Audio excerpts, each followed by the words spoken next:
5 minutes de français, de françaisavecpierre.com. Bonjour à toutes et à tous et bienvenue dans 5 minutes de français.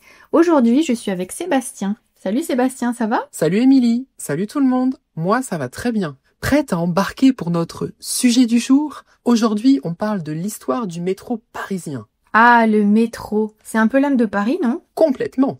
Mais avant d'en parler, j'ai une petite question pour vous. Et pour toi aussi, Émilie. Combien de Parisiens prennent le métro chaque jour ? A. 1 million. B. 4 millions. C. 8 millions.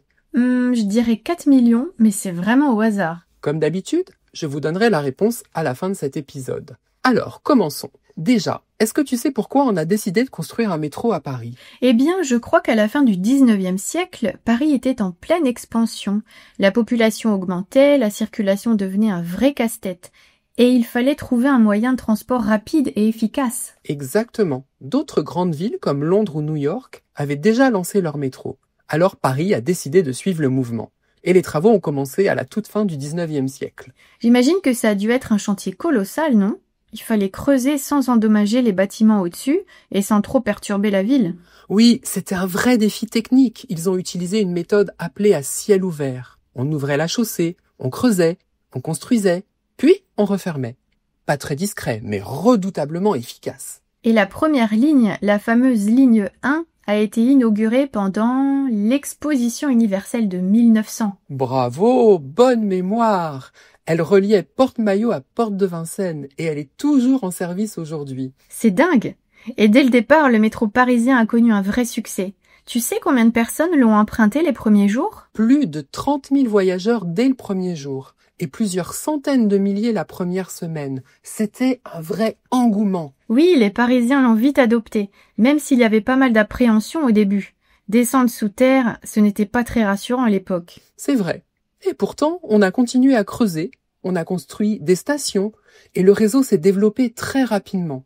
Aujourd'hui, le métro parisien compte 16 lignes et plus de 300 stations. Ça en fait du monde qui se bouscule là-dessous. Et il y a même 3 lignes sans conducteur, non ? Oui, on peut citer le cas de la 14. Elle est entièrement automatisée. C'est l'une des plus modernes et rapides du réseau. Et certaines stations sont vraiment magnifiques. Il y a Arts et Métiers, par exemple, qui ressemble à un sous-marin.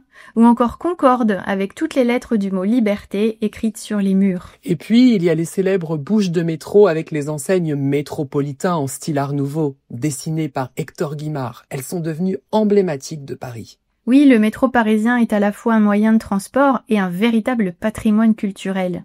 Et même s'il est parfois bondé, en retard ou en travaux, il reste indispensable pour des millions de personnes chaque jour.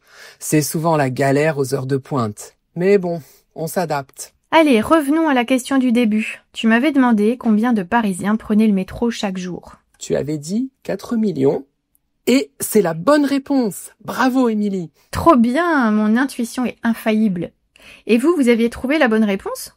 Allez, avant de se quitter, on passe aux mots et expressions à retenir de cet épisode. On commence avec le verbe bousculer, qui veut dire pousser une personne de manière un peu brutale, volontairement ou non. Ensuite, Sébastien a utilisé l'adjectif bondé pour décrire le métro. Ça veut dire qu'il y a énormément de monde.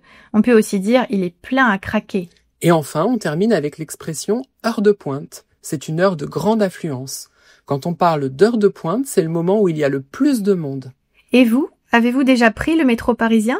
Est-ce que vous l'avez trouvé pratique ou plutôt stressant ? Dites-le nous dans les commentaires et n'oubliez pas de télécharger la fiche PDF avec la transcription et le vocabulaire. Elle est dans la description ou sur notre site françaisavecpierre.com. À très bientôt pour un nouvel épisode. Salut tout le monde ! 5 minutes de français, de françaisavecpierre.com.